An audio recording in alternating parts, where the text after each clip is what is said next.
before the show, the four of us were talking about memories and questions and things. And one thing that came through very strongly from Jane and Fred and Will was the fact that in the past they all very much felt that farming and village life were very much entwined. So I want to kind of ask you, the three of you, why you have those views and why you felt that you needed to talk about that. I mean, who would like to talk about that first? Well, the truth of the matter is there were more people engaged in agriculture, so it was more of a family affair in the wider sense, rather than individuals. I mean, I've knocked on doors, well, for 12 years, and a number of people that lock their doors at 6 o'clock for fear. I don't know what they're afraid of, but they're afraid they're going to get broken into or something, which in the old days they would never have done. Yeah. I mean, there were 2 or 3 extended families in Godminstone, scattered about the village, who were all related. And in some cases, the younger generations, they weren't working on the farms, but grandfather had, and they were still there in the village. And a lot of them were still working on the farms. And I mean, we haven't got any farm workers living in Godminstone now at all. You look at that first film, eight men on the farm and 2 women. Yep. There probably isn't anybody employed anymore. The farm workers almost become extinct. You've got contractors, and you've got self-employed people, and then you've got farming families. And it's, people talk about the miners, all disappearing and so on, but farm workers, it really is a race of people that they were all over those films, and it doesn't really exist anymore. And they were all in the cottages, mostly tied cottages, you see, and council houses and so on. And those cottages all been done up and sold. Okay, so can you please raise your hand if you have a question? And Trevor has the mic, so he will come to you. So hopefully we have some people that might have a question or two for our panel. One thing that really hit me in the first film was, it's a farming question, was that the farmer knew exactly how much the cost per acre was. He said £15 per acre. And I just wondered, I know maybe somebody needs to calculate what £15 an acre in 1940 was at the current time, but I just wonder what your farming costs were compared to farming costs then. Whether they've changed, or whether they're roughly in the same perspective, or whether there's a difference between small farms and large farms.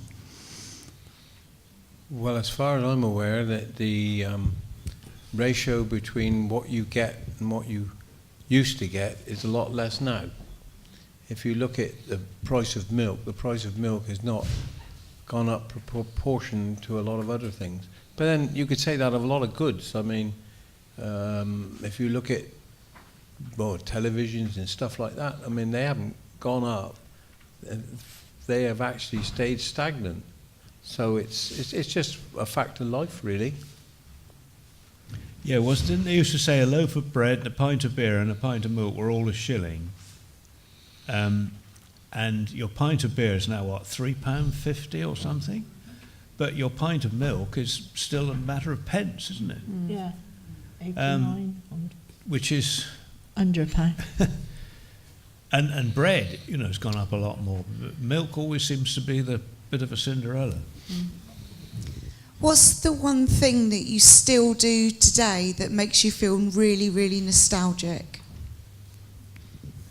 Well, in my case, because we do the old-fashioned harvesting, and I know it's a tractor and trailer, it's not a horse and wagon, but the sheaves go back centuries. I mean, before the binder was invented, women and children went out on their knees and tied the corn with bonds. I mean, I'd been taught how to make a bond, and you tied the sheaves with a few of the stems of wheat, and there's a particular way you tuck it in.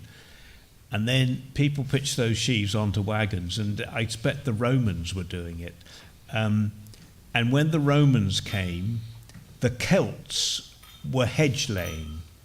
And there's 2 things I really like doing as manual skills, and one of them is pitching the sheaves and the rick building and all that, and the other is the hedge laying. And that is serious continuity when you're going back literally thousands of years. And I'm really sorry to have missed the horse age in many ways. I mean, you know, when we were kids, we were talking about it, we loved tractors and combines and all that. But horses would really take one back as well. But that's, I'm lucky. I'm sort of semi-retired. Well, what I mean to say is we're not running a commercial dairy business anymore. We're just looking after a farm. So we have a certain freedom in what we do, and so I get a chance to go hedging and the old-fashioned wheat harvest is probably the most profitable thing we do anyway.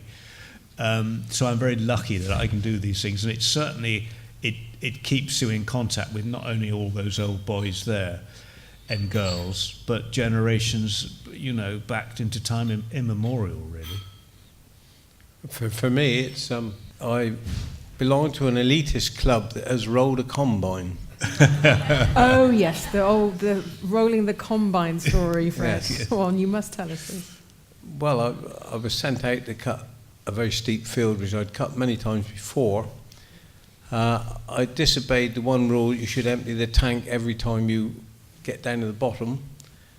And I went one too many times, got stuck, and as I reversed out of the hole I'd made, I suddenly looked down and saw the wheel lifting, and I thought to myself, it's going to be a bit rough for a minute or two. And how many times did you roll? Twice. But the funny thing was, I never ever thought I was going to be hurt. I did have an air conditioning unit hit me on the head, but apart from that, nothing. And the funny thing is, the most frightening bit was when the table started coming off, and I thought, for God's sake, don't come through that windscreen. And we finished up, the windscreen intact, so I sent my bloke out the next day to cut the last little bit with a flail mower. He went up through once, hit a stone, and went straight through the windscreen and broke it. So you couldn't believe it. I also know when we were discussing the films that we were going to show you this evening, that you two were very much interested in the Bridport Railway film. Fred, do you want to just explain why for you it was a special film? And then I've got a little story to tell about the Bridport line. We bought some land at Tullopacorum, and part of the land was the railway line. And at one time, the Wessex Water put a high-pressure main through it. And everything settled down, and about, I don't know, must have been a couple months later, we had a phone call. Travellers had moved in on the line. Well, they were a pain in the ass, I can tell you that. And so we asked them to leave, and they took no notice whatsoever. But anyway, we got the bailiffs in, and a county court order to move them. So the bailiff turned up one morning and said, well, you want to come with me? So, yep. Off we went. I thought we might be an experience. And as we went down the line of caravans, he handed them, what's this for? Oh, it's only a piece of paper to say you've got to be out of here by 12 o'clock on such and such a date. So we went down all this line. I think there was about 20 caravans. And we come to the last one, and there was this brunette, and she was absolutely stark naked.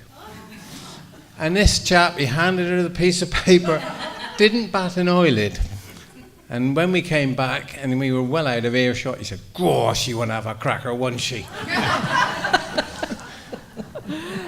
And Will, why was that film special for you? Well, yeah, I was a steam engine nut as a kid, and actually because my aunt lived in Ask as well, my mum would drop me at Stratton Halt, and I would take the train to Maiden Newton, get out, watch the Bridport one come in, and it came in with the tank engine on the front, but there was a siding, and it backed the two coaches up, and the guard put the brake on, and then the engine came down, and then back down the branch line, and then the guard would run the 2 or 3 coaches down into the station, and then the little engine would go on what was now the front. And then I would get on and go down, we stop at Toller, go on again, power stock halt, you saw it on there, I'd get off, and then Aunt would appear, and we'd walk back to Ask as well. And at the end, right towards the end, when that film was taken, we took our 2 very young daughters on it, when we got to Bridport, we just took them to give them the ride. When we got to Bridport, we didn't get out, and the guard came down. He said, "This is the terminus." We said, "Yeah, yeah." He said, "Well, aren't you going to Bridport?" We said, "No, we're just come for the ride, to show our children, because this is going to close down." And they couldn't understand it. They couldn't understand that anybody valued that branch line. And of course, they let it go. And then we too farmed at Toller for a few years. And the bit that we rented was, they skipped it on there, but it was a straight bit after Toller. And the guy who owned it, old Mr. Simmons, he kept it. It was everything there but the rails, and there was even bits of signal and a little hut and so on. And we used it as a farm track. And I was moving some cattle one day from one end to the other, and I was on my own, so I got it all set up so that, when they got the other end, they go in the right field. And I was about to open the gate and let them out, and I thought to myself, it's not a train due, is there? And then I thought, don't be stupid. But that was quite a strange moment, really. And it's still there, that bit, but of course most of it has been turned in, like where you saw by the level crossing in Bradport, all people's gardens, and it's all gone. It couldn't be got back now. But yeah, I used to love it, and those little steam tank engines and all that. Trevor? Just right beside you, yeah, Trevor. very easy. You talked a bit earlier about sort of the price of milk, and I know a lot of people are getting out of dairy farming. So what's your opinion on the future of British farming? Do you think it has a future, or do you think that it needs something else to kind of kickstart it again? It's going to be interesting times, but I'm not going to get involved in politics, but there'll be interesting times if now we're coming out of the EU to see what does happen. My own view is that farmers probably won't get the kind of deal we've been having, but it's happened before. The 1930s were not good times, but people survived it, and that's all I can say. Will? Well, I always have to say this, that we didn't give up milking because we weren't making a living at it. We gave up milking because we got too old and the knees and all that. And when you get these statistics about people going out of milk, it's not always because of lack of profitability. It's very often it's knees, and the next generation don't want to spend their time standing at the back end of a cow.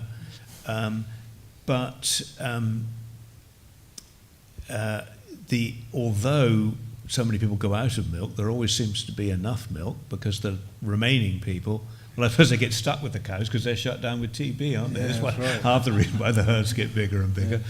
But there are so many challenges in farming, and TB is one of the biggest ones now. But people who are committed to it just have a way of keeping their heads down and, taking the rough with the smooth. What are the biggest things that you feel that you both survived? What are the biggest challenges that you've both faced in farming, Fred? Well, we faced TB, BSE, 1976 drought.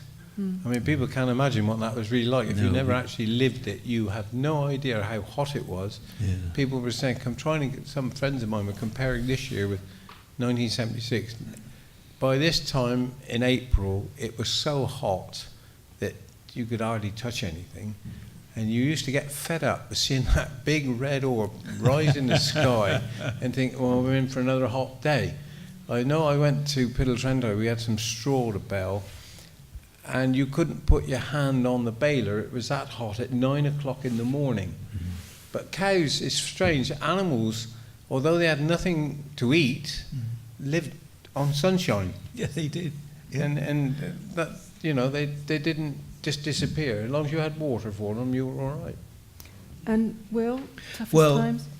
We converted to organic in the 80s, and there were times early on when that was fairly touch and go, really. That was probably my wife's at the back. I'm wondering if she's got to add to that, but that was probably the the toughest bit when we got through that and sort of got the system working and got the marketing going okay and so on. Because we had to do a huge amount of extra work beyond farming. We built up a business pasteurising milk. We used to get up 2 o'clock in the morning, deliver it up to London, and all this kind of stuff. Looking back, you wonder where you got the energy from. But it was all a learning curve. It was all good stuff, and here we are. But remember, this man here is a pioneer in organic farming. He knows more about organic farming than an awful lot of people in this country. Yeah, but they don't realise it now. They think we're a bit of a bygone, I think. We were talking about the importance of village life, and before the show started, the three of you who've known each other for years and years and years and years, you talked about the importance of the Sunday school. Oh, yeah. Why was that important? What did it give youngsters in the village? It brought everyone together, didn't it, Roy? Yes, it's because my father ran it, because he was a lay his reader, father. and everyone came to our house on Sunday. All the children of the village came to us on Sunday morning, and I honestly, the only thing I can remember was he had a little papier-mâché igloo, and everybody had to put a penny in, and it went to the mission to the Eskimos. Nanook of the North. and for our treats from him, he used to take us for a ride in his car on a Sunday. Tell us about the car, I can't Jane. remember what it's called. What's The Lanchester. the open one? Oh, the Lagonda. Lagonda first. Oh, yeah. If it was- Lagonda, Jane. The Lagonda, it was when it was in the summer, we went in the Lagonda to Harrison Corner and back. That was our treat. Yeah. And then in the winter, if he was in a good mood, he'd take us in the Lancaster. Oh, was yeah, it? yeah. And that was a different kettle of fish because we had to sit in the back and we were really up high, and we thought, oh, that was lovely. Thought they were the And that was bee's knees. Harrison Corner and back again. Yeah. Lovely. And we've still got it. Have you? And my brother has just had it done up, and it will be at the fete, at the Cerne, Hey, at the yeah. Cerne fete.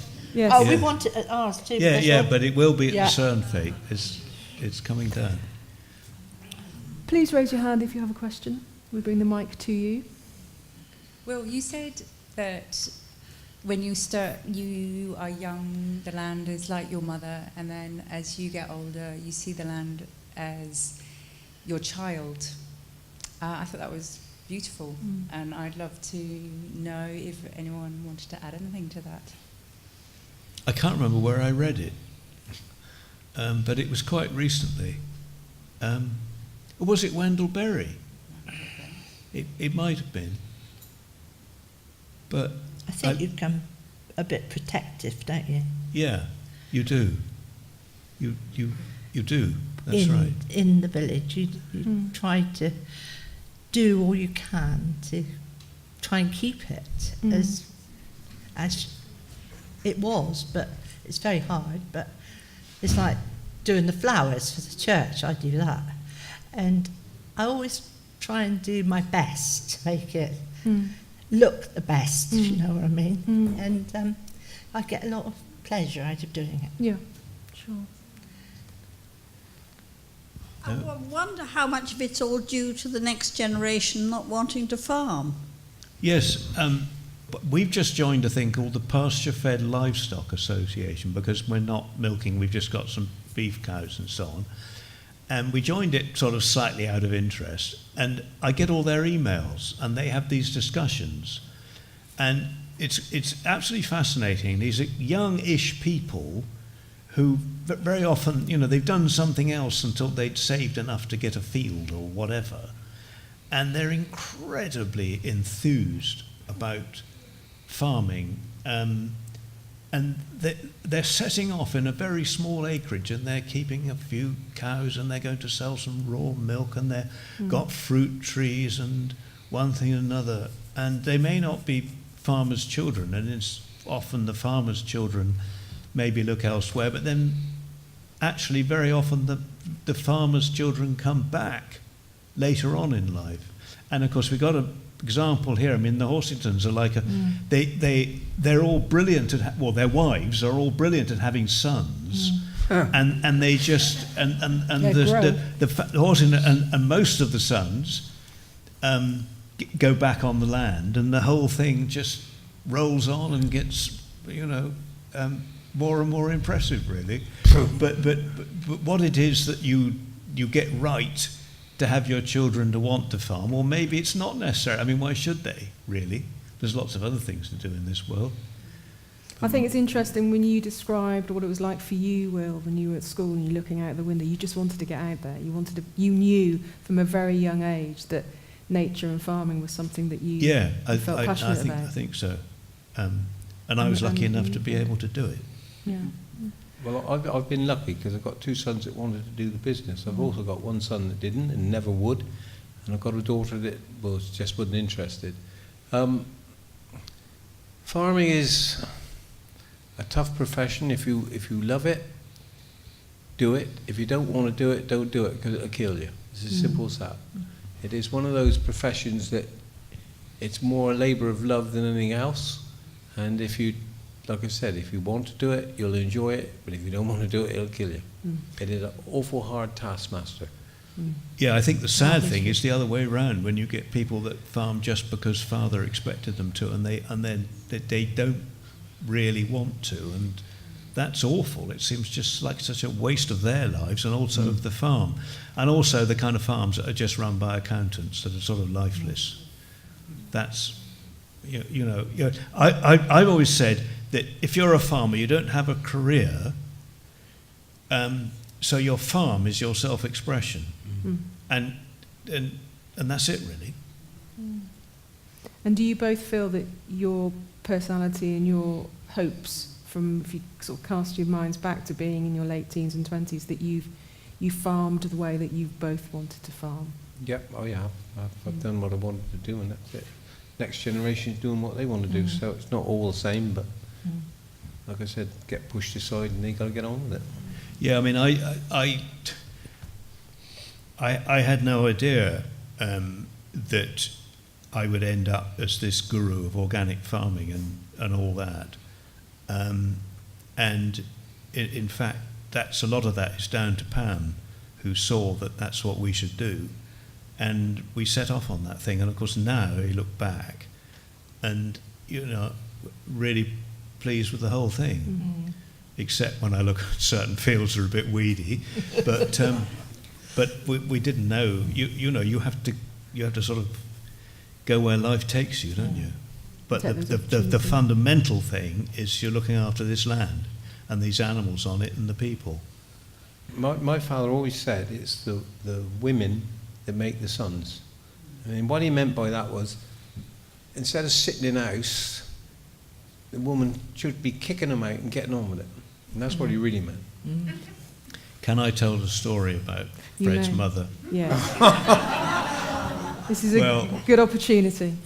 I could tell you a lot of stories about Fred's father, but when he was dying, it was right in the winter, and I went down there quite late. It was getting dark in the afternoon because I thought I should visit, and of course, as usual, I'd left it too late. He was dying of cancer, and I went down there, and I met Fred in the yard, and we were having a bit of a chat, and old Tom was 82, and Fred's mother was 83 at the time. And Fred and I were just talking, and Fred was saying, well, I don't know, Will, I think he's a bit tired, it's getting late and so on. I think probably not at the moment. Round the corner comes Mrs. Horsington, carrying full buckets, going to feed some animals. Oh, and she always called him Mr. Best. Hello. So I says, hello, Mrs. Horsington. Oh, hello, Mr. Best. And how all this, and a bit of a word about Mr. Horsington. And then I said, well, how are you, Mrs. Horsington? Oh, she said, I'll be all right. We can't all be giving up.